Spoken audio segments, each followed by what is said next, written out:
ఈరోజు నేను ప్రతి ఒక్కళ్ళ జీవితంలో ఎన్నో సమస్యలు, హెల్త్ ఇష్యూస్ వస్తున్నాయి కదా! కాబట్టి ప్రతి ఒక్కళ్ళు ఆచరించాల్సినటువంటి ఒక 5 విషయాలు చెప్తాను గమనించండి. అందులో నెంబర్ 1 ప్రతి ఒక్కళ్ళు కూడా ప్రాపర్‌గా వాటర్ తాగండి. 4, 5 లీటర్లు తగ్గకుండా. ఎందుకు తాగాలి అంటే, మనం ఇది కాస్త అటు ఇటుగా తిన్నా యూరిన్ రూపంలో, మోషన్ రూపంలో శుభ్రంగా బయటికి వెళ్ళిపోవటానికి ఖచ్చితంగా మీరు వాటర్ తాగండి. ఇక నెంబర్ 2 మనం నోట్లో ఏం పెట్టుకుంటున్నాం?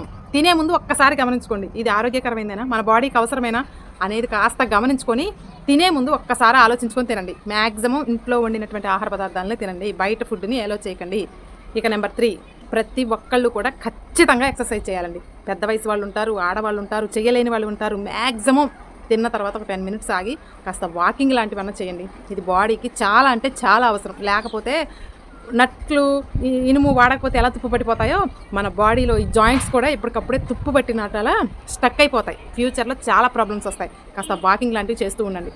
నెక్స్ట్ నెంబర్ 4 అందరూ చెప్పేవే కానీ మనకి తప్పనిది ఏంటో చెప్పనా? స్క్రీన్ టైం తగ్గించండి. ఫోన్ వాడకం తగ్గించండి. డేలో కాస్త ఇటు ఇటుగా వాడినా నైట్ 7 దాటిన తర్వాత ఫోన్ కొంచెం దూరంగా ఉండండి. మొబైల్ కాల్స్ వస్తే లైట్గా మాట్లాడటం తప్పితే ఊక స్క్రోలింగ్లు ఇలాంటివి చూడకండి. దానివల్ల మీ హెల్త్, లైఫ్ చాలా డిస్టర్బ్ అవుతుంది.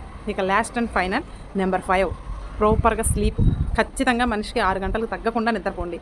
ఎర్లీగా పండుకోండి, ఎర్లీగా లేవండి. అప్పుడే మీ డేలో చాలా యాక్టివ్గా ఉంటారు. ఏ పని చేసినా కానీ కాన్సన్ట్రేషన్గా సక్సెస్ అవుతారు.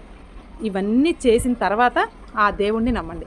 అప్పుడు అంతా మంచి జరుగుతుంది. మనం అన్ని తప్పులు చేసి ఆ దేవుణ్ణి నమ్మినా దేవుడు ఏం చేయలేడు. అవునా కదా? ప్రతి ఒక్కళ్ళు కూడా ఈ 5 విషయాలు మీ జీవితంలో గుర్తుపెట్టుకోండి. ఆరోగ్యంగా హ్యాపీగా ఉండండి.